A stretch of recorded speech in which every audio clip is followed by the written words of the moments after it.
नमस्कार, मैं हूं मनोज मानस। जनहित में आपका स्वागत है और जनहित में आज हम बात कर रहे हैं सिस्टम लाचार, बच्चे बीमार।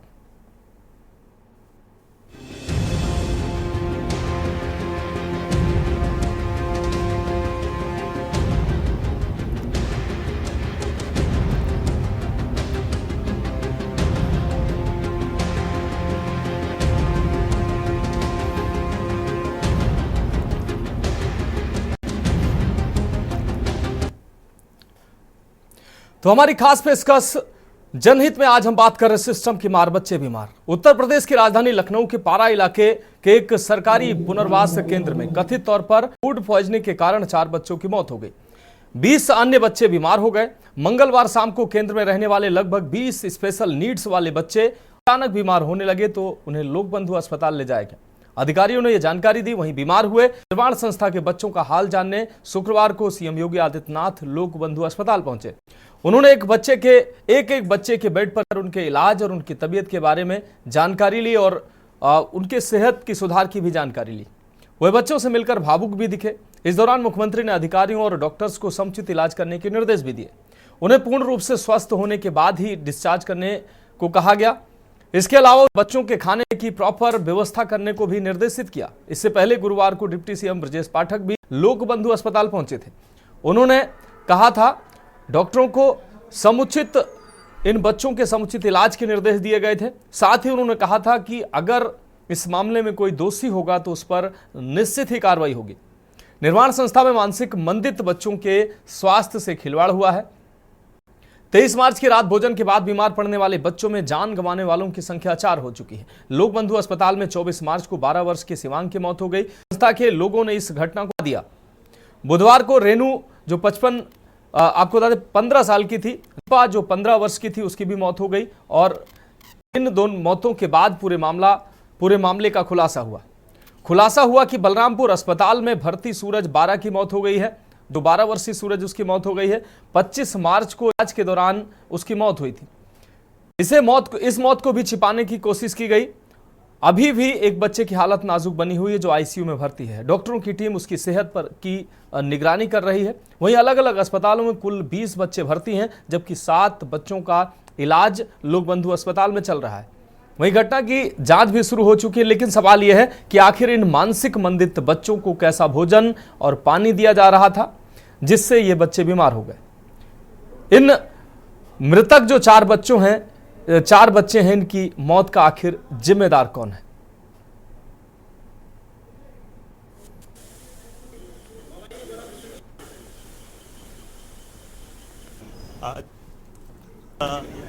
एक है जो WCD डिपार्टमेंट के द्वारा जो एक होम निर्मित है बच्चों के लिए मोहान रोड में, वहाँ पे MR बच्चों के लिए एक होम वहाँ पे निर्माण संस्था के द्वारा चलाया जा रहा है। तो पिछले 3 दिनों उनको वॉमिटिंग और डायरिया के इश्यूज हो रहे हैं और जैसे सूचना प्राप्त होते ही डिस्ट्रिक्ट प्रोबेशन ऑफिसर, स्थानीय SDM, एडिशनल CMO की टीम, ये सारे लोगों के द्वारा सेंटर को विजिट भी किया गया था और प्राथमिक उपचार स्टार्ट भी किया गया था। और जो बच्चे जिनकी तबीयत ज़्यादा ख़राब थी उनको लोक बंधु हॉस्पिटल रेफ़र भी किया था। वर्तमान में हम लोग अभी लोक बंधु हॉस्पिटल में हैं, जहाँ पे 16 बच्चे अभी यहाँ पे एडमिटेड हैं और उन 16 बच्चों में से 2 लोगों आज, जैसे डॉक्टर्स हमें बता रहे हैं, आज डिस्चार्ज भी हो जाएंगे। बाकी 14 बच्चे स्टेबल हैं। वो राउंड द क्लॉक हमारे डॉक्टर्स उनके जो मेडिकल कंडीशन है उसके बारे में जानी भी की जा रही है। दिया है अभी बच्चों की कंडीशन स्टेबल है, सारे बच्चे ठीक हैं, कोई इसमें आउट ऑफ डेंजर है, बिल्कुल कोई दिक्कत नहीं। राइट 16 हैं सर। अभी अब बच्चों में फूड पॉइजनिंग थी, क्या क्लियर कुछ हुआ? अभी तो जांच का विषय जांच हो रही है, अभी उससे आया नहीं है, अभी फूड सैंपलिंग वगैरह गई है, जब रिपोर्ट आएगी उसके बाद। 16 बच्चों के अलावा कहाँ बच्चे जो एडमिट है? कुछ 3 बलरामपुर में है, 1 मेडिकल कॉलेज में। स्वयं उसकी मॉनिटरिंग कर रहे हैं और बच्चों को जो मेडिकल हिस्ट्री है उसको भी हमने मंगाया है कि इस बच्चे में पहले से कोई बीमारी तो नहीं थी, और सभी बच्चों को स्वस्थ करके हम उनके स्थान पर वापस भेजेंगे और स्थितियां पूरी तरह से नियंत्रण में हैं। सभी बच्चों की हालत स्थिर है। एक बच्चे को फिट्स आ रहे हैं, वो भी खतरे से बाहर है। हर स्थिति में सरकार सभी बच्चों को अच्छे से अच्छा इलाज कराएगी और उनको सकुशल वापस स्थान पर भेजेगी। सर ये किस तरह से बच्चों की तबीयत बिगड़ी? अभी जो ऐसा बताया गया है कि भोजन खाने के बाद उनकी तबीयत खराब हुई है, तो संबंधित जो वहाँ के व्यवस्थापक हैं और जो खाद्य सुरक्षा विभाग के लोग हैं, वो जो खाना खाए थे उसके नमूनों को परीक्षण के लिए अलग से भेजा गया है और रिपोर्ट आने के बाद हम कुछ बात बता पाएंगे। लेकिन हमारी अभी चिंता ये है कि बच्चों को हम शीघ्र से शीघ्र स्वस्थ करें, उनको अच्छे से अच्छा इलाज मिले और वो सकुशल अपने स्थान पर जाए। सर मुख्यमंत्री जी भी यहाँ पे पहुँच रहे हैं। हाँ, मुख्यमंत्री जी ने भी चिंता व्यक्त की है, वो स्वयं आएंगे और हमारी सरकार इन पीड़ित बच्चों के साथ है और हर स्थिति में इनको अच्छे से अच्छा इलाज मिलेगा जिसमें कोई पैसा खर्च नहीं होगा। सर ये बताया जा रहा है कि दूषित पानी जो है इसको दिया गया इनके इलाज का खर्चा पूरा सरकार उठा रही है और दूषित पानी और जहाँ तक भोजन का सवाल है वो जांच के बाद हम कह पाएंगे। और जहाँ पर ये घटना घटी है वहाँ पर सरकार ने जिलाधिकारी को और उच्च अधिकारियों को निर्देश दिए हैं कि पूरे घटना स्थल का दौरा करके एक रिपोर्ट प्रस्तुत और जो भी वहाँ दिक्कतें हैं उनको शीघ्र से शीघ्र दूर करें। लगातार ये देखने में आया कि 23 तारीख की घटना थी, लेकिन 3 बच्चों की मौत के बाद जब चौथे बच्चे की मौत हुई जाकर ये बात सामने आ पाई। अभी यदि किसी भी स्तर पर लापरवाही पाई जाएगी तो उन ऑफिसर्स के खिलाफ भी, कर्मचारियों के खिलाफ भी कार्रवाई होगी। अभी हमारे सामने जो चुनौती है बच्चे सकुशल स्वस्थ होकर घर वापस जाएं, इस दिशा में हम काम कर रहे हैं और आगे जैसे जांच रिपोर्ट आ जाएगी हम जो भी दोषी आदमी पाया जाएगा उसके खिलाफ कड़ी कार्रवाई करेंगे।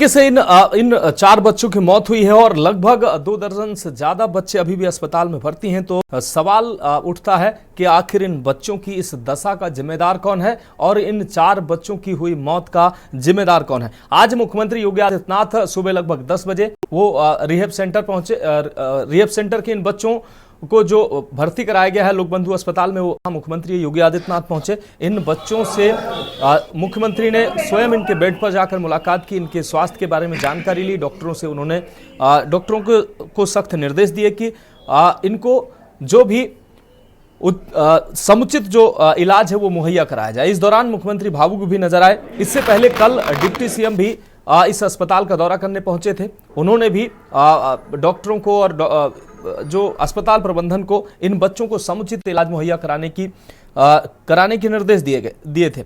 डीएम मंडलायुक्त रोशन जैकब ने भी इस अस्पताल का दौरा किया था। लेकिन सवाल यह है कि आखिर इस रिहेब सेंटर में इन बच्चों को, जो ये सरकारी रिहेब सेंटर था, पीपीपी मॉडल पर चलाया जा रहा था, इस रिहेब सेंटर आखिर बच्चों को ऐसा क्या दिया जा रहा था, ऐसा उन्हें क्या खाया जिससे ये बच्चे जो है वो बीमार हुए। और 1-2 नहीं, दर्जनों बच्चे फूड पॉइजनिंग, जो कथित तौर पर कही जा रही है कि फूड पॉइजनिंग, कुछ लोग तो जो कथित तौर पर कहा जा रहा है कि फूड पॉइजनिंग हुई है, कुछ लोग तो ये भी कह रहे हैं कि इस तरीके का वहां पानी दिया जाता, जो पानी लोग हाथ धोना पसंद नहीं करते हैं, ऐसा पानी वहां के बच्चे पी रहे थे। तो ये बड़े सवाल है कि आखिर इन बच्चों को ऐसा दूषित पानी, दूषित खाना क्यों दिया जा रहा था, जबकि लाखों का बजट जो है यहां पर सरकार के द्वारा दिया जाता है, क्योंकि पीपीपी मॉडल पर यह रिहेब सेंटर चल रहा था। इस गंभीर विषय पर चर्चा के लिए हमारे साथ तमाम खास मेहमान भी जुड़ चुके हैं। डॉक्टर ए के शुक्ला जी हैं, पूर्व सीएमओ, हमारे साथ फोन लाइन पर जुड़े हुए हैं। श्याम सलोने जी जुड़े हुए हैं बीजेपी भारतीय जनता पार्टी से। द्रोण कश्यप जी सपा नेता हमारे साथ जुड़े हुए हैं। नाहिद अखिल जी सामाजिक कार्यकर्ता हमारे साथ जुड़ी हुई हैं। साथ ही शिवा शर्मा संवाददाता लखनऊ हमारे साथ जुड़े हुए हैं।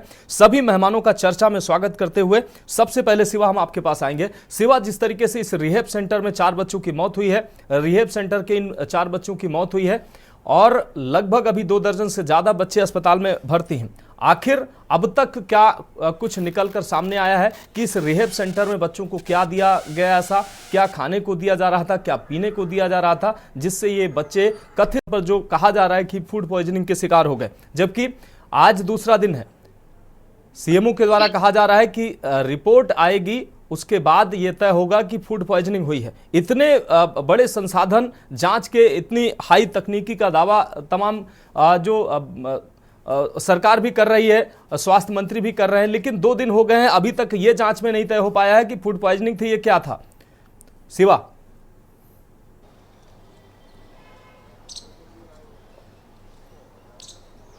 देखिए मनोज, लखनऊ की एक घटना है। लखनऊ के मुहान रोड पे राष्ट्रीय बाल गृह निर्माण एक संस्था है जो ऐसी संस्था है जो निराश्रित बच्चों को, मानसिक मंदित बच्चों को एक आश्रय देती है और उनके खाने पीने से लेकर के उनकी पढ़ाई का, उनके रहने सहने का पूरा एक दायित्व उठाती है। लेकिन वहां पर बच्चे बीमार हुए, बीमार होने के बाद अस्पताल गए और अस्पताल में जाने के बाद में 4 बच्चों की मौत हो गई। तो इस पूरी घटना के बाद ये एक पहला लूप होल था कि उस निर्माण संस्था के जो संचालक थे, जो वहां की अधीक्षिका थी, वहां के जो कर्मचारी थे, बच्चों की मौत के बाद भी उन्होंने प्रशासन को इस बात की इत्तला नहीं की कि उन बच्चों की मौत हो रही है। जब बुधवार को दोपहर में ये मामला पूरे संज्ञान में आया और जब मामला सुर्खियों में आया, तब दूसरे दिन डीएम और कमिश्नर वहां पर जाते हैं, जो अस्पताल में बच्चे भर्ती होते हैं लोकबंदी हॉस्पिटल में, तब उनका हालचाल लेने जाते हैं और 4 बच्चों की मौत के बाद ये हुआ। तो एक तरीके से घटना देखी जाती है कि सोमवार के क्रम से जो घटना शुरू हुई, जो बच्चों का खाना खाने के बाद में उनकी तबीयत खराब हुई, उनको दस्त हुए, उल्टियां हुई और पेट में ऐसे कीड़े निकले हैं उनके, जो किसी भी तरीके से अस्वीकार होते हैं कि किसी के पेट में इतने बड़े कीड़े हो कैसे सकते हैं। एक सवाल बड़ा खड़ा होता है कि आखिरकार ऐसा उनको क्या खिलाया गया जिसकी वजह से उनके पेट में वो कीड़े आए? ऐसा कौन सा खाना था जो रिहैब सेंटर में उनको खिलाया गया था? लेकिन बार बार ये हमने सवाल डिप्टी सीएम से भी पूछा, तमाम अधिकारियों से पूछा, तो उन्होंने इस बात का हवाला दिया कि जांच टीम गठित हो गई है जो सीएमओ के अंडर में काम कर रही है, एफएसडीए की एक टीम है और नगर निगम की एक टीम है जो वहां से सैंपल्स कलेक्ट कर रही है खाने का, क्योंकि बाल आश्रय इस बात को कह रहा है कि हमने जो खाना दिया वो प्रॉपर खाना था, रूटीन का खाना था और किसी भी तरीके की उसमें गड़बड़ी नहीं थी। अब क्या ऐसा हुआ जिसमें बच्चे बीमार हुए, ये एक जांच का विषय हो सकता है। तो जरूर जांच रिपोर्ट आने के बाद में अपनी कार्रवाई होगी। लेकिन आज जब मुख्यमंत्री योगी आदित्यनाथ उस अस्पताल में गए हैं जहां पर बीमार बच्चे भर्ती हैं, तो उन्होंने एक एक करके 16 बच्चों से पूछा कि आखिरकार उन्होंने रात में खाना क्या खाया था। लेकिन बच्चे जवाब इसलिए भी मनोज नहीं दे सकते क्योंकि मानसिक मंदित बच्चे हैं, को उनको समझ पाना या उनकी सोच परख जो होती है वो बहुत दूर होती है, इसलिए वो जवाब बहुत ज्यादा सटीक मुख्यमंत्री को नहीं दे पाए। शायद इसीलिए एक्शन अभी तक नहीं हुआ है कि इस मामले में एक्शन लिया जाए कि आखिरकार किसकी जिम्मेदारी तय की जाए कि खराब खाने की वजह से वहां पर। आपको रोकना चाहेंगे, एक बड़ी खबर इस बीच सामने आ रही है, हम पहले उसको अपने दर्शकों को दिखाते हैं। इस वक्त की बड़ी खबर नोएडा से सामने आ रही है। नोएडा से इस वक्त की बड़ी खबर अपने दर्शकों को दिखा रहे हैं। गर्ल्स हॉस्टल में एसी फटने से आग लगने की घटना सामने आई। आग से बचने के लिए बिल्डिंग से कूदी हैं कई छात्राएं। इस वक्त की बड़ी खबर, बिल्डिंग से नीचे कूदते वक्त कई लड़कियां जो है वो घायल हुई हैं। विचलित करने वाला ये वीडियो सामने आया है, आप देख सकते हैं। आग भी विकराल रूप से आग लगी दिखाई दे रही है बिल्डिंग में। नोएडा से ये खबर आपको दिखा रहे हैं। गर्ल्स हॉस्टल में एसी फटने से आग लगी है और इस दौरान ये जो वीडियो सामने आया है, दिल दहला देने वाला वीडियो। आग से बचने के लिए बिल्डिंग से कूदती छात्राएं ये साफ तौर पर वीडियो में दिखाई दे रही हैं। बिल्डिंग से नीचे कूदते वक्त लड़कियां घायल भी हुई हैं।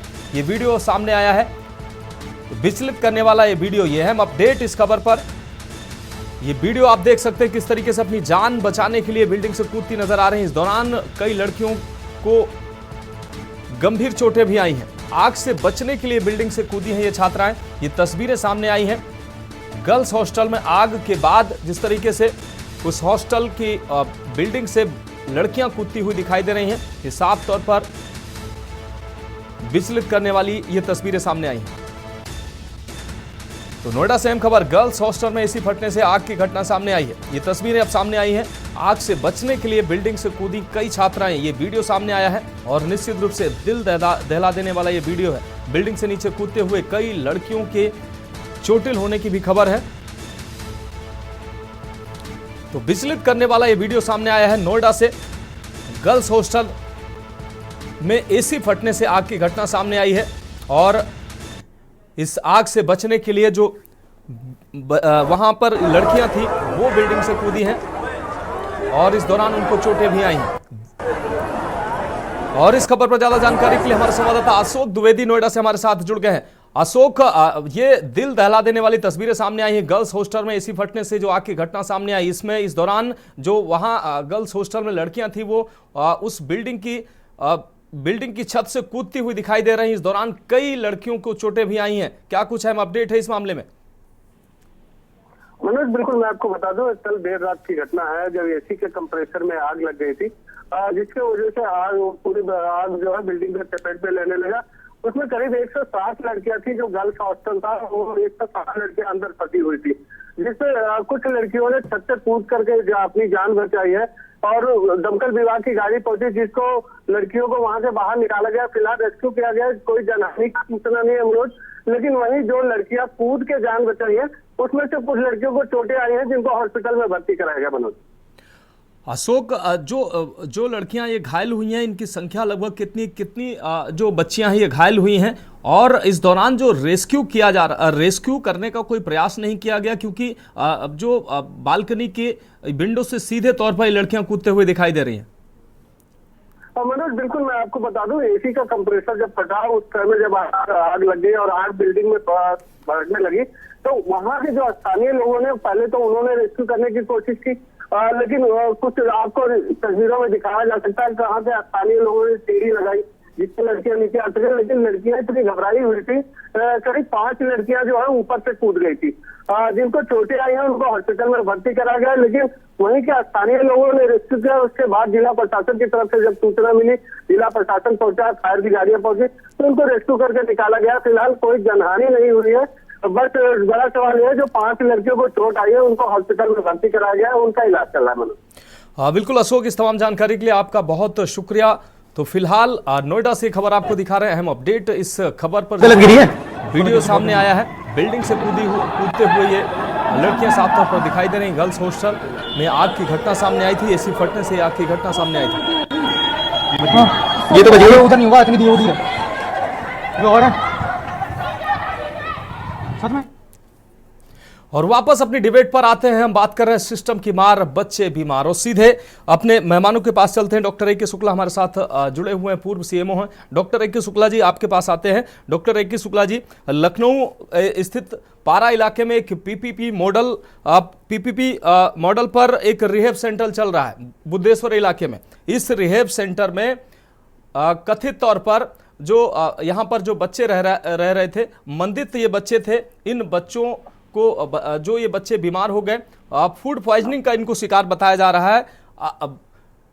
करीब 3 से 4 दिन तक वहां का जो प्रशासन है इस रिहेब सेंटर का, वो मामले को दबाता रहा। इस दौरान 4 बच्चों की मौत हो चुकी है। अब इन बच्चों को अलग अलग अस्पतालों में भर्ती कराया गया है। कल जो लोक बंधु अस्पताल में डिप्टी सीएम पहुंचे थे, मंडलायुक्त पहुंची थी, डीएम पहुंची थी, इन बच्चों से उन्होंने हालचाल जाना और जो डॉक्टरों को समुचित इलाज की उन्होंने बात कही। आज मुख्यमंत्री भी इस अस्पताल पहुंचे थे और उन्होंने भी बच्चों के पास जाकर उनसे हालचाल जाना। लेकिन बड़ा सवाल यह है शुक्ला जी, जिस तरीके से इस रिहेब सेंटर जो कि पीपीपी मॉडल पर चल रहा था, इस रिहेब सेंटर में बच्चों को आखिर ऐसा क्या कुछ दिया जा रहा था जो बच्चे फूड पॉइजनिंग के शिकार हो गए। दर्जनों बच्चे हैं जिनमें 4 बच्चों की मौत हुई है, बाकियों का अभी भी इलाज जारी है। उसके बाद सर, अब जब ये बच्चे अस्पताल पहुंचे हैं, अस्पताल में अभी तक आज सीएमओ का बयान सामने आया है, वो सीएमओ साहब कह रहे हैं कि जांच चल रही है। अभी ये तय नहीं हो पाया है कि फूड पॉइजनिंग से बच्चे बीमार हुए या और कुछ कारण था। इतनी हाईटेक तकनीकी की बात की जाती है, जांच की तत्काल व्यवस्था की बात की जाती है, लेकिन सर अगर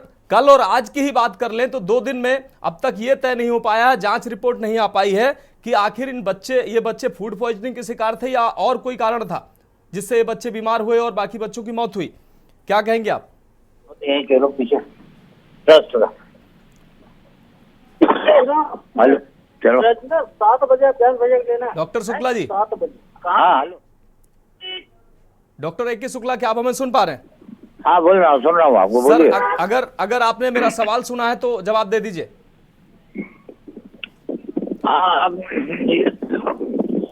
डॉक्टर ए.के. शुक्ला जी, मेरा सवाल है, लखनऊ का एक रिहेब सेंटर है बुद्धेश्वर इलाके में जो पीपीपी मॉडल पर चल रहा है। इस रिहेब सेंटर में फूड पॉइजनिंग के शिकार हुए बच्चे, जिनमें 4 की मौत हुई है और बाकी जो दर्जनों बच्चे अभी भी बीमार हैं। मुख्यमंत्री, उप मुख्यमंत्री और प्रशासनिक तमाम अमला वहां पर पहुंचा, उन बच्चों से मुलाकात की। लेकिन बड़ा सवाल यह है कि ऐसा सर इस रिहेब सेंटर में क्या कुछ इन बच्चों को दिया जा रहा होगा जो ये बच्चे बीमार हुए हैं। और अब जब अस्पताल में 2 दिन से जांच चल रही है, अब तक जांच रिपोर्ट सामने नहीं आ पाई है कि ये बच्चे जो है वो किस वजह से बीमार हुए हैं, फूड पॉइजनिंग के कारण से हुए या अन्य कारण से हुए हैं, जबकि तमाम तकनीकी सुविधाएं स्वास्थ्य विभाग दावा करता है। लेकिन 2 दिन से ये जांच नहीं हो पाई है कि बच्चे फूड पॉइजनिंग की वजह से बीमार हुए या अन्य कोई कारण थे। हाँ हेलो, मेरा कहना है कि जहाँ 70 और 80 बच्चे रह रहे हैं, हार सुनाई दे रही है हमको? आप जी जी बिल्कुल सर। जहाँ इतने बच्चे रह रहे हैं वहाँ पर खाने की व्यवस्था तो हम लोग सभी जानते हैं कि वो साफ सफाई से होनी चाहिए।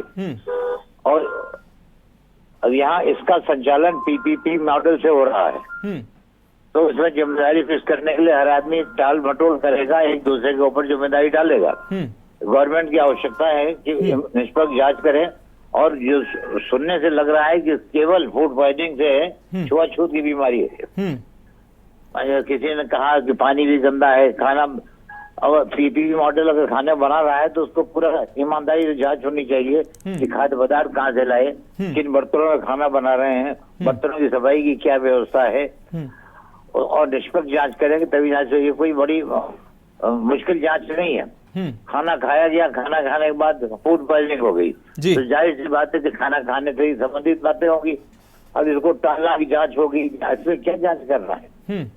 अब पीपी मॉडल से जांच करने में, पीपीपी मॉडल जहाँ होता है वहाँ इस तरीके की समस्याएं पैदा होती हैं। लेकिन शुक्ला जी, मेरा जो मेन सवाल है कि जिस घटना का मुख्यमंत्री, उप मुख्यमंत्री और तमाम अधिकारी उनके संज्ञान में है, वो खुद जाकर जायजा भी ले रहे हैं, ऐसे मामले में अब तक ये जांच नहीं हो पाई है। डॉक्टर आज सीएमओ कह रहे थे कि जांच हो रही है, फूड पॉइजनिंग है या नहीं है। क्या जांच की प्रक्रिया सर इतनी लंबी होती है? कितने दिनों में ये जांच सर आ पाएगी? जबकि तमाम तकनीकी की बात करती है स्वास्थ्य विभाग और सरकार की तमाम तकनीकी व्यवस्थाएं ऐसी हैं जो 2 घंटे में जांच आ जाती है। देखिए, पहले आपने कहा कि शुरुआत में मौतों को दबाया गया, तो मामला कई दिन पुराना हो गया जी। लेकिन और इतना अधिक समय जांच में नहीं लगता। खाद्य पदार्थों की जांच हो सकती है, और जो लोग बीमार हैं, मृतक हैं, उनके पोस्टमार्टम कराई जा सकती है, जांच हो जाती है। इतना ज्यादा कहना कि जांच चल रही है, ये तो समस्या को टालने के लिए है। मेरी समझ में इतना वक्त जांच पर नहीं लगना चाहिए। नहीं, आप मानते हैं कि अगर 2 से 3 दिन हो गए हैं और 3 दिन में ये जांच नहीं हो पाया है कि ये फूड पॉइजनिंग घटना थी या अन्य कोई घटना थी, इतनी जटिल प्रक्रिया तो है नहीं जांच की सर? नहीं, ये सिर्फ food poisoning, clear cut food poisoning है। तो 70 बच्चे हैं, 10-12 को हो रहा है। अब हो सकता है बर्तनों की सफाई प्रॉपर ना हो, खाना बनाने का तरीका है वो सुरक्षित ना हो, बर्तनों की सफाई साफ ना हुई हो, तो वास्तव में जांच का विषय तो है। लेकिन इसमें सरकारी संस्था और पीपीपी मॉडल, इसलिए जांच उलझ रही है। पीपी मॉडल वाले चाह रहे होंगे कि सरकार की जिम्मेदारी हो, सरकार अपनी जिम्मेदारी लेना नहीं चाहेगी। पहले सरकार जिम्मेदारी लेती थी तो जांच हो जाती थी, अब आप एक थर्ड पार्टी को शामिल कर रहे हैं, उसके भी कुछ कनेक्शन होंगे। अब सरकार जांच कराए, जो व्यवसाय है उसमें भी जांच होनी है, ज्यादा कुछ के अंदर लाभ तो है नहीं। हाँ, ठीक है सर, ठीक है सर, आप हमारे साथ आप जुड़े रहे। इस बीच प्रदेश की राजधानी लखनऊ से एक बड़ी खबर सामने आ रही है, अपने दर्शकों को हम दिखा देते हैं। लखनऊ में सोना व्यापारी के मुनीम से दिन दहाड़े लूट की बड़ी घटना सामने आई है। विकास नगर क्षेत्र में तमंचे के बल पर 6.8 लाख रुपए लूटे गए। सोने का पेमेंट लेकर लौट रहा था व्यापारी का मुनीम, इस दौरान ये लूट की घटना सामने आई है। राजधानी लखनऊ से यह खबर, सीसीटीवी में मारपीट कर रुपए छीनते कैद हुए बदमाश। विकासनगर क्षेत्र में तमंचे के बल पर 6.8 लाख रुपए की लूट की गई है। सोने का पेमेंट लेकर लौट रहा था व्यापारी का मुनीम, इस दौरान यह घटना सामने आई है और लूट की यह बड़ी वारदात राजधानी लखनऊ में यह सामने आई है। सीसीटीवी में मारपीट कर रुपए छीनते हुए कैद हुए हैं बदमाश। चौक के व्यापारी राकेश अग्रवाल मुनीम के साथ लूट हुई है। लखनऊ में सोना व्यापारी के मुनीम से दिन दहाड़े लूट की घटना सामने आई है। शिवा शर्मा हमारे संवाददाता हमारे साथ जुड़े हुए हैं। शिवा, ये दिन दहाड़े लूट की घटना सामने आई है। विकासनगर क्षेत्र में 6.8 लाख रुपए की लूट की गई है दिन दहाड़े स्वर्ण व्यापारी के मुनीम से। क्या कुछ अहम अपडेट है इस खबर पर?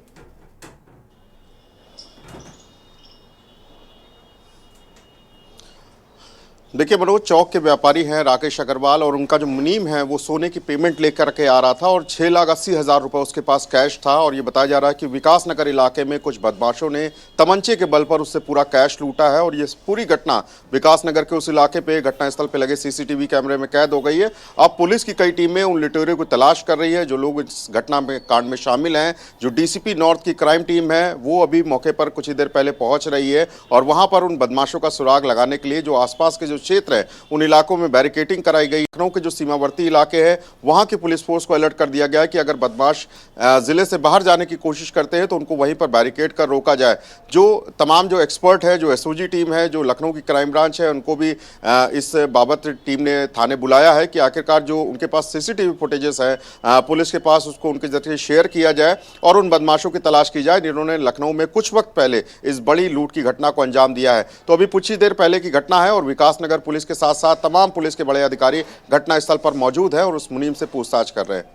शिवा, लेकिन राजधानी जैसे इलाके में ये बड़ी घटना होना अपने आप में ये बड़ी खबर है। दिन दहाड़े एक स्वर्ण व्यापारी के मुनीम से लूट की घटना सामने आई है। बदमाश जो है बेखौफ नजर आ रहे हैं।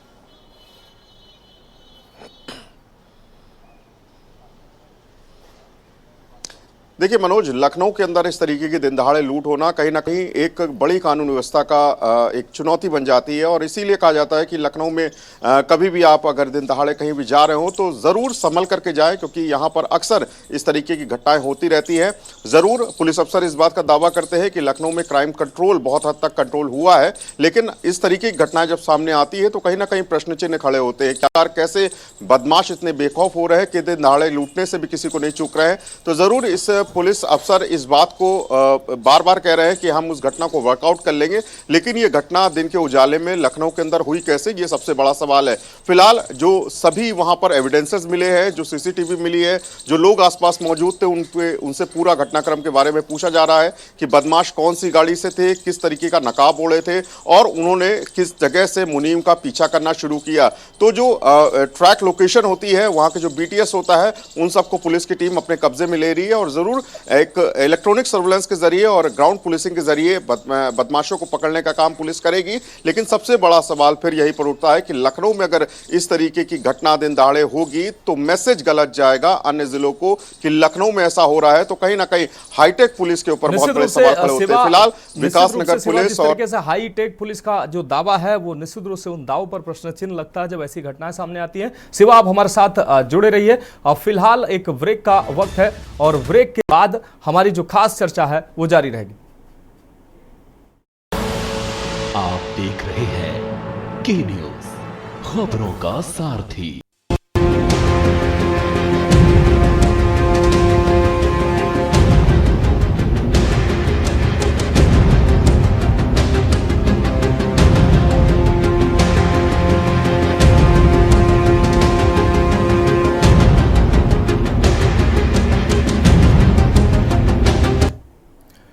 तो ब्रेक के बाद हमारी खास पेशकश में एक बार फिर से आपका स्वागत है। हम बात कर रहे हैं सिस्टम की मार और बच्चे बीमार। सीधे चर्चा पे आते हैं। हमारे साथ भारतीय जनता पार्टी से श्याम सलोनी जी जुड़े हुए हैं। श्याम सलोनी जी, लखनऊ का ये रिहेब सेंटर जहां पर 4 बच्चों की मौत हुई है, फिलहाल सेंटर की तरफ से इस मामले को लगातार दबाने का प्रयास किया जा रहा था। जब लगातार बच्चों की मौत होने लगी उनको अस्पताल में भर्ती कराया गया। इस दौरान भी बच्चों की मौत हुई। 4 बच्चों की अभी तक मौत हुई है, कुछ अभी भी सीरियस हैं और बाकी बच्चों का इलाज चल रहा है। कल डिप्टी सीएम, मंडलायुक्त और तमाम अधिकारी अस्पताल पहुंचे थे और आज मुख्यमंत्री स्वयं अस्पताल पहुंचे हैं और बच्चों से उन्होंने मुलाकात की है। लेकिन अब तक ये समझ में नहीं आ रहा है कि आखिर रिहेब सेंटर में जो पीपीपी मॉडल पर चल रहा था, सरकार से लाखों का बजट ये रिहेब सेंटर ले रहा था, उन बच्चों को ऐसा क्या दिया जा रहा था जो बच्चे फूड पॉइजनिंग के शिकार हो गए, जो कथित तौर पर कहा जा रहा है। अभी तक जांच नहीं आ पाई है।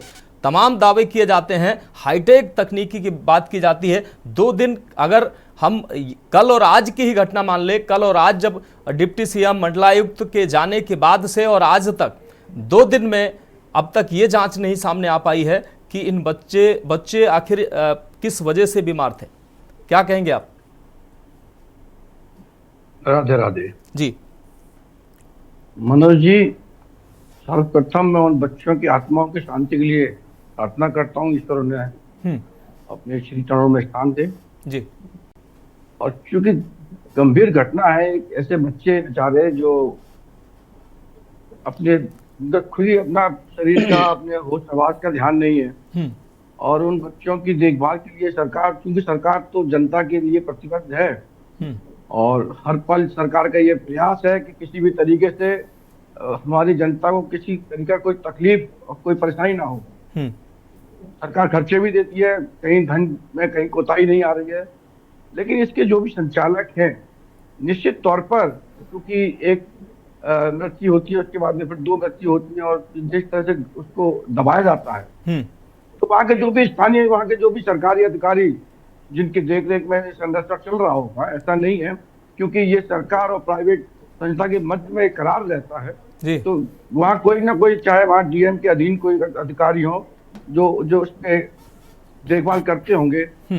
यदि उस संस्था ने उन अधिकारियों को भी नहीं बताया है, उनको भी गुमराह किया है, तो ये बहुत बड़ा दोषी है, संस्था दोषी है। और यदि वो अधिकारी कभी संस्था में जाते ही नहीं, जिम्मेदारी बनती है ना कि आपके बीच शहर में संस्था चल रही है, तो ये क्या कर रही है, बीच में कितने दौरे किए नहीं किए, तो ये सब जांच का विषय, इसलिए इसमें अभी कोई कार्रवाई नहीं की गई है कि कई जांच इसमें आएंगी। निश्चित तौर पर वो संस्था जिन्होंने करवाया है, तो स्वयं मुख्यमंत्री जी वहाँ पहुंचे हैं, हर डिप्टी सीएम पहुंचे हैं, उसके बाद मुख्यमंत्री जी से रहा नहीं जाता है, वो मानवता के लिए बेचैन रहते हैं, वो स्वयं पहुंचे हैं, तो निश्चित मान लीजिए कि इसमें जो भी अधिकारी होगा, मैं मान के चल रहा हूँ कोई ना कोई तो लिप्तता इसमें मिलेगी, क्योंकि ऐसे दबाया क्यों, हत्याओं को, ये एक हत्या हो गई ना, मतलब व्यक्ति अगर खत्म हो जाता है, फूड पॉइजनिंग है, फिर आप दबा रहे हो, फिर दूसरा आप इंतजार कर रहे हो, तो मतलब कितनी हत्याओं के आप कितना मृत्यु आप चाहते हो, तो ये जांच का विषय है। इसमें निश्चित तौर पर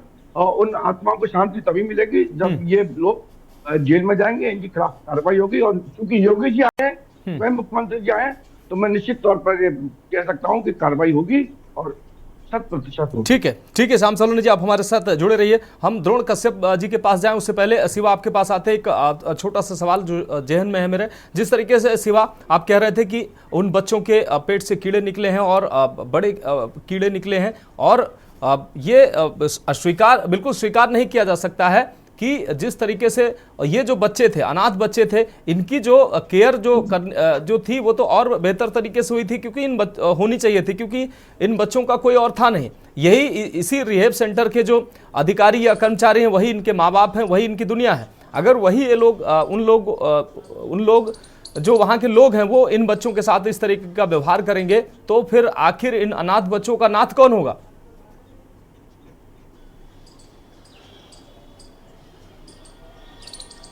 देखिए मनोज, सबसे पहले समझने की बात है कि ये वो बच्चे हैं जो मानसिक विक्षिप्त है, मानसिक मंदित है, और इनको समझने की जरूरत होती है। इन बच्चों को ऐसे एनवायरनमेंट पे रखना पड़ता है जो खूबसूरत ही नहीं, बहुत खूबसूरत होना चाहिए। और ऐसे में जब बच्चों को खराब खाना, खराब पानी और खराब एनवायरनमेंट मिलता है, तो बच्चे और ज्यादा बीमार होते चले जाते हैं। देखिए, इस बात में तो कोई दो राय नहीं है कि बच्चों को फूड पॉइजनिंग हुई थी, क्योंकि सोमवार को जब इनकी तबीयत खराब हुई, जब इनको अस्पताल लाया गया, तो डॉक्टरों ने सीधे सीधे यही कहा कि इनको फूड पॉइजनिंग है। या तो इन्होंने दूषित पानी पिया है, या तो इन्होंने ऐसा खाना खाया है जो इनको पेट में जलन पैदा कर रहा है, सिर दर्द हो रहा है और चक्कर आ रहे हैं। तो फूड पॉइजनिंग तो हुई है, लेकिन अफसर इस बात से भी चिंता जाहिर कर रहे हैं कि इतनी जल्दी फूड पॉइजनिंग होने के बाद में बच्चों का मर जाना एक ये बड़ी चिंता का विषय है। तो इसलिए इस एंगल से भी जांच होनी चाहिए, क्या बच्चों का जो रहन सहन था वो वहां पर कैसा था, क्या बच्चों को पहले तो किसी भी तरीके की बीमारी नहीं थी, क्योंकि जो बच्चों की संख्या है उस बाल आश्रय गृह में वो करीब 150 के आसपास की है। तो 150 जो बच्चे हैं और इतनी बड़ी संख्या में मानसिक मंदित बच्चे रह रहे हो, निराश्रित बच्चे रह रहे हो,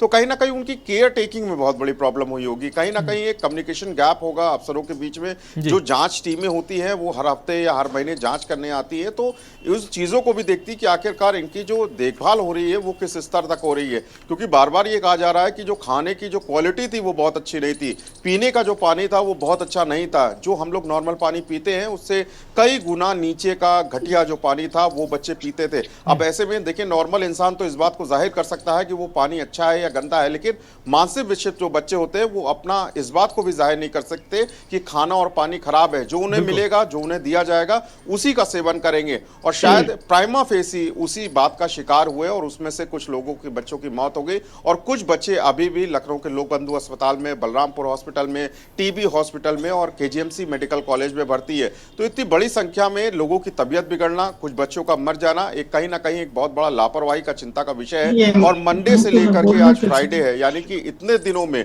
इस पूरे घटनाक्रम को पहले तो 2 दिन अफसरों को नहीं पता लगा, जो राष्ट्रीय बाल गृह निर्माण संस्था है वो इस पूरे मामले को छुपाए रही, और जब बच्चों की मौत होना शुरू हुई तब अधिकारियों को पता लगा। और कल बृहस्पतिवार को डीएमओ मंडलायुक्त ने उस लोकबंधु अस्पताल का दौरा किया जहां पर अन्य बच्चे भर्ती थे, और जब मामला मुख्यमंत्री तक पहुंचा कि इस पूरे घटनाक्रम में 4 बच्चे मर चुके हैं और वो भी सिर्फ लखनऊ के अंदर, तब मुख्यमंत्री आज सुबह पहुंचते। तो मुख्यमंत्री को भी इस बात पे बहुत ज्यादा नाराजगी है कि पहली बात तो जो घटनाक्रम हुआ इनको अफसरों से छुपाया क्यों नहीं गया, और समय रहते अफसरों ने उन पर कार्रवाई क्यों नहीं की। तो अब घटनाक्रम में कार्रवाई होना तो तय है, एफआईआर भी जरूर होगी कि किसकी लापरवाही है, खाना अगर किसी ने गंदा दिया है या खाने की वजह से फूड पॉइजनिंग हुई है तो उनके खिलाफ भी कार्रवाई होगी और कानूनी कार्रवाई होगी। लेकिन सबसे बड़ी लापरवाही तय करना है उन लोगों के खिलाफ जो लंबे समय से इस प्रक्रिया को देखते हैं, समझते हैं, जांच करते हैं, उनके खिलाफ किस तरीके की कार्रवाई होती है। क्योंकि 4 बच्चों की मनोज, मैं बार बार कह रहा हूं कि जान गई है, और ये नॉर्मल बच्चे नहीं है, ये मानसिक विक्षिप्त बच्चे हैं जो ना कुछ बोल सकते हैं अपनी समस्या को लेकर के, ना कुछ कह सकते हैं, ना कुछ दिखा सकते हैं। तो ऐसे बच्चों की मौतों के ऊपर अगर पर्दा भी कोई अधिकारी डालता है तो निश्चित रूप से ऐसे बच्चों की जो मौत पर अगर कोई पर्दा डालता है निश्चित रूप से वो भी बड़ा दोषी माना जाएगा। सिवा इस तमाम जानकारी के लिए आपका बहुत शुक्रिया। हमारे साथ सपा नेता द्रोण कश्यप जी लगातार जुड़े हुए हैं। द्रोण कश्यप जी आपके पास आते हैं। द्रोण कश्यप जी, लखनऊ के जिस रिहेब सेंटर की हम बात कर रहे हैं उस रिहेब सेंटर में 23 तारीख को लगभग 147 बच्चे हैं इस रिहेब सेंटर में। 23 तारीख को बच्चों को ऐसा कुछ दिया गया खाने पीने को। अब ये तो जांच का विषय है। उसके बाद से बच्चों को उल्टी, दस्त जैसी शिकायतें शुरू हुई। उसके बाद लगातार बच्चों की हालत बिगड़ती गई, उनकी मौत होना शुरू हुई। लेकिन इस सेंटर के द्वारा पूरी घटनाक्रम को छुपाया गया। उसके बाद जब लगातार बच्चों की मौत होने लगी तब इस मामले का खुलासा हुआ।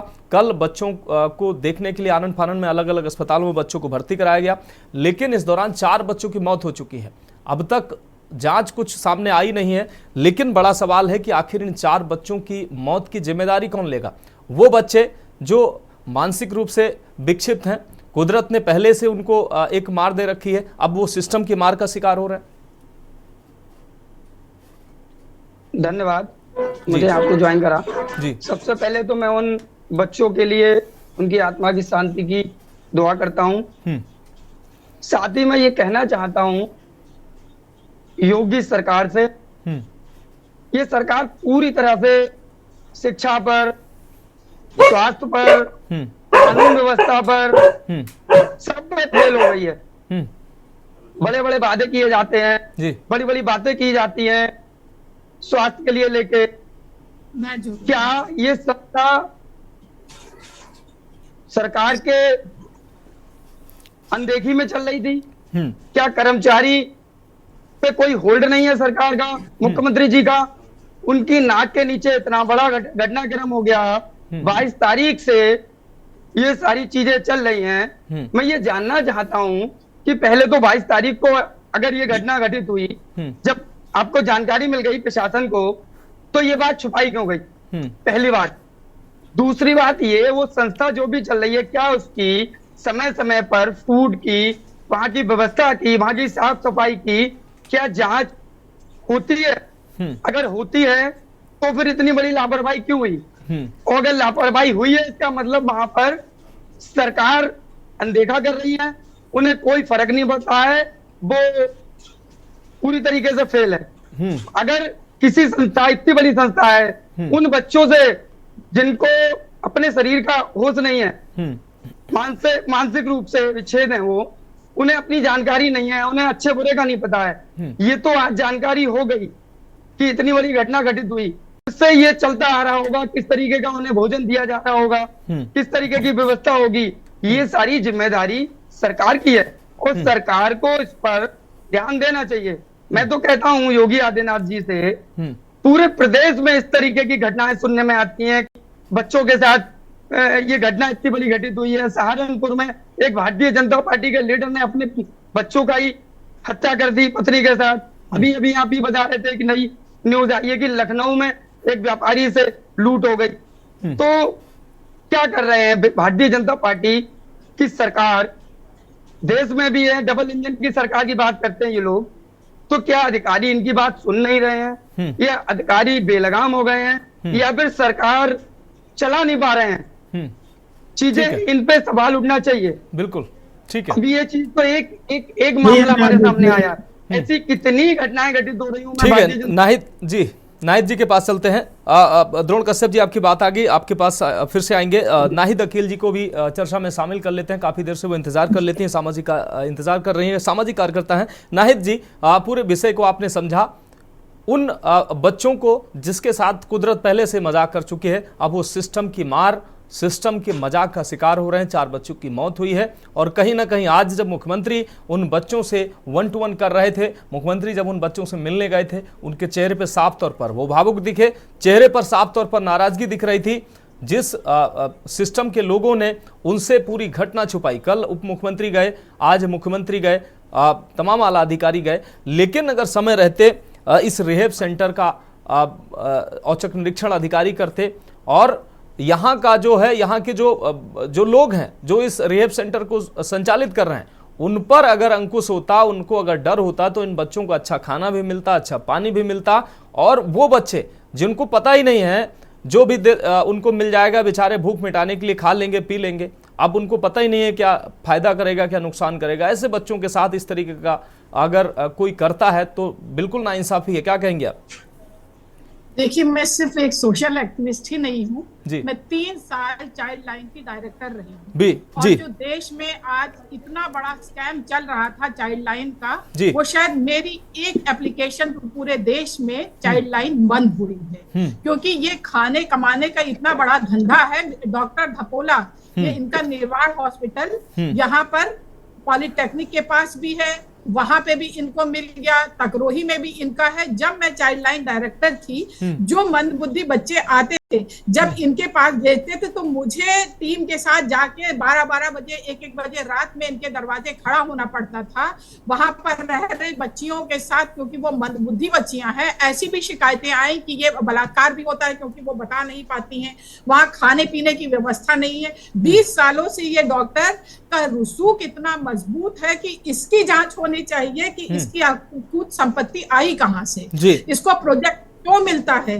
क्यों नहीं जांच होती। और इन सारे सेंटरों की जांच के लिए अधिकारी होते हैं, डॉक्टर्स होते हैं, टाइम टू टाइम उस सेंटर की डॉक्टर जांच करते हैं। तो वो डॉक्टर कौन था, वो जांच नहीं कर रहा। सबके घर में बच्चे होते हैं, क्या एक दिन में कीड़े बन जाते हैं, एक दिन के खाने में कीड़े बन जाते हैं? ये लॉन्ग प्रोसेस है।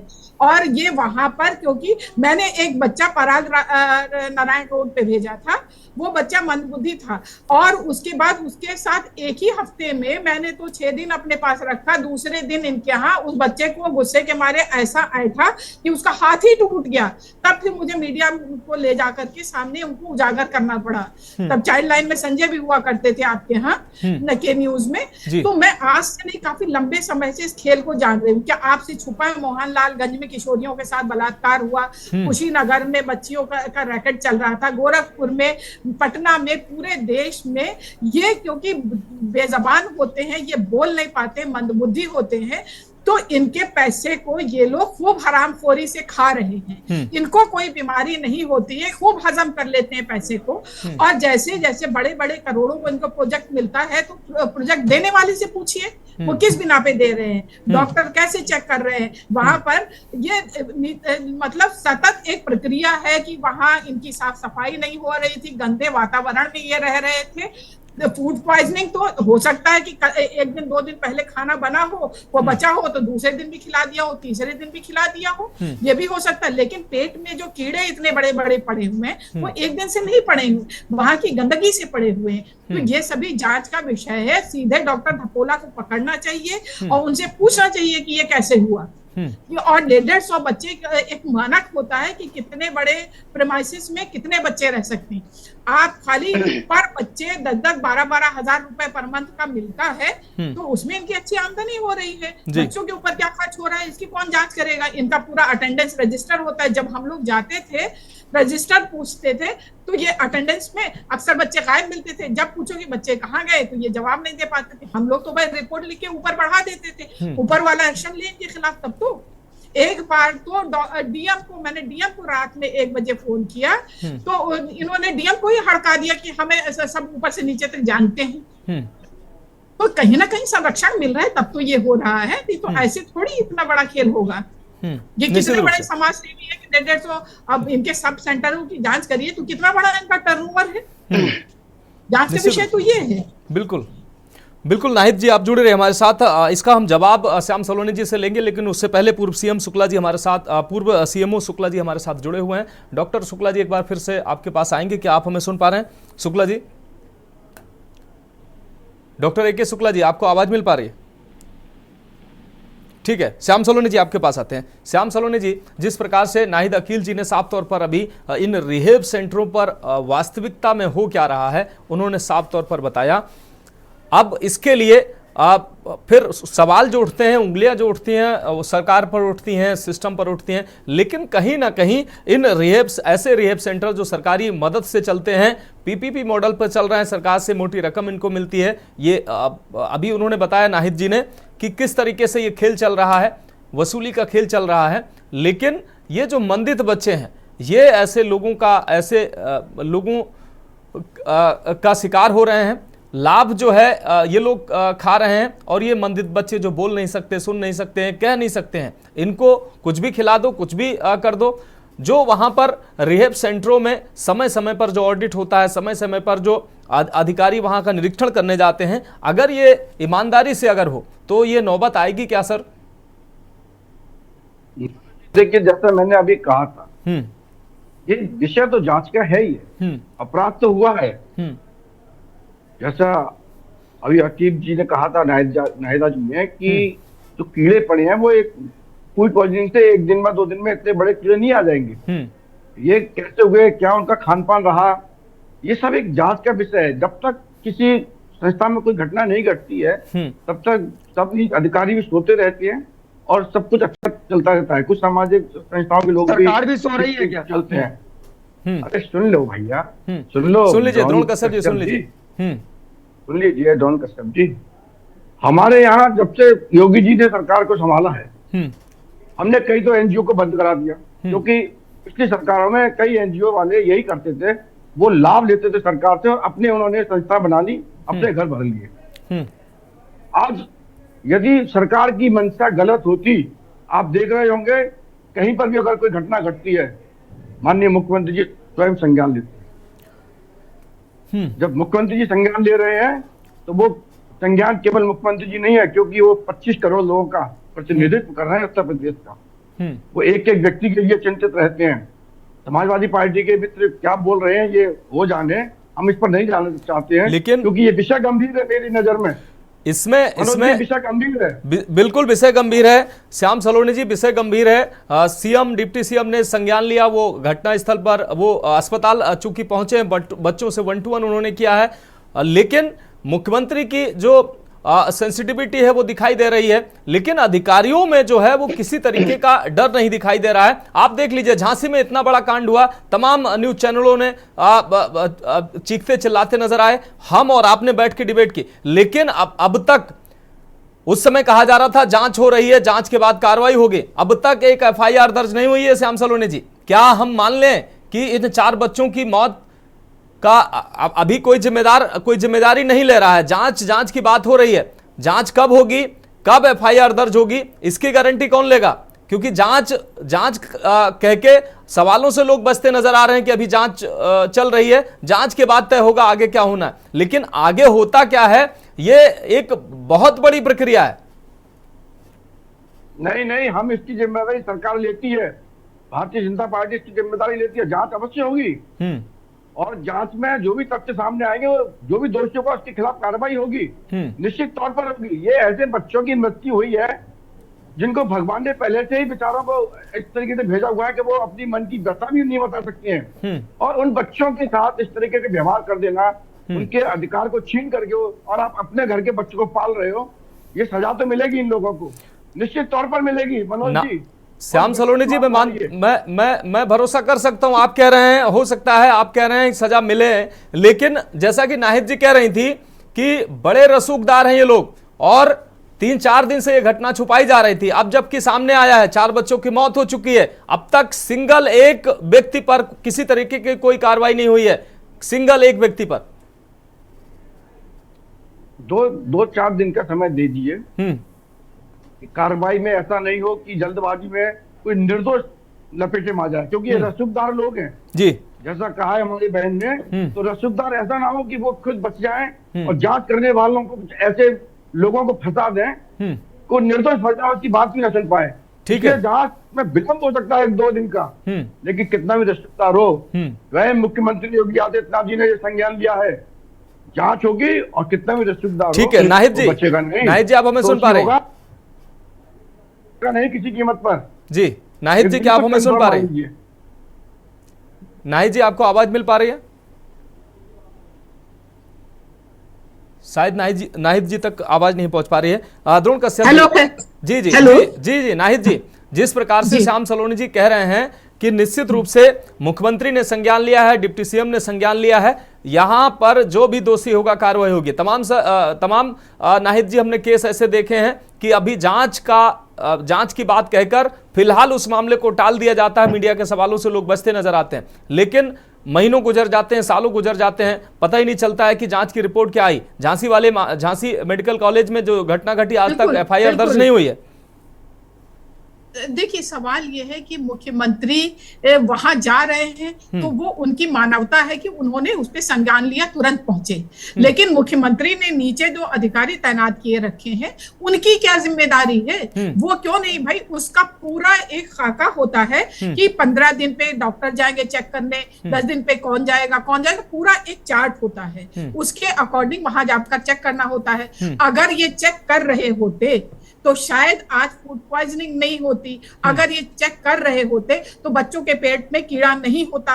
वहां पर भाई आप नॉर्मल सी चीज है, डॉक्टर है, हम लोग घर में बच्चे होते हैं, सबको पता है कि कीड़ा क्यों पड़ता है। ये बच्चे हैं, जाहिर सी बात है वो बता नहीं पाते होंगे शुशु कब करना है, कब करना है, वहां आया कैसे काम कर रही है, साफ सफाई क्या है। तो ये तो नीचे के अधिकारियों का, और आपने किस बिना पे, अगर आपके अंदर बूता नहीं था तो आपने प्रोजेक्ट क्यों लिया, और उनका प्रोजेक्ट किस आधार पर सैंक्शन हुआ। यहाँ एक ऑफिस खोलो तो उसके पूरे नॉर्म्स होते हैं कि आपको आग बुझाने का यंत्र है, आपके यहाँ कितने दरवाजे हैं, कहाँ से लोग भाग सकते हैं। छोटे छोटे एनजीओ के ऑफिस में वो नॉर्म्स हम लोगों को फॉलो करना होता है। तुम इतना बड़ा सेटअप चला रहे हो, आपको नहीं पता है कि ये सब चीजें आपको रखनी है। वहां जाओ, कपड़े जो हम जैसे लोग हैं या समाज सेवी लोग हैं वो वहां जाके डोनेट करते हैं, आपके पास पूरा बजट होता है, आप नए कपड़े मंगवाइए, कोई फेस्टिवल आ रहा है तो वहां बच्चों के साथ फेस्टिवल मनवाइए, सब चीज करिए। आपने तो ये समझ लिया है कि उसके जरिए पैसा कमाया जा सकता है, वो बोल नहीं सकते हैं, तो आप प्रोजेक्ट पे प्रोजेक्ट लिए जा रहे हैं। बिल्कुल, तो ये आज का विषय और इसमें त्वरित एक्शन होना चाहिए। बिल्कुल, कहीं ना कहीं जो ये रिहेब सेंटर हैं, जो ये पैसा कमाने का जरिया बन रहे हैं, तो हम उम्मीद करेंगे श्याम सलोनी जी आपके संज्ञान में ये घटना है और मुख्यमंत्री ने खुद संज्ञान लिया है और अब डिप्टी सीएम और मुख्यमंत्री खुद गए हैं अस्पताल में, इन बच्चों से मिले हैं और उम्मीद की जा सकती है कि निश्चित रूप से कार्रवाई होगी।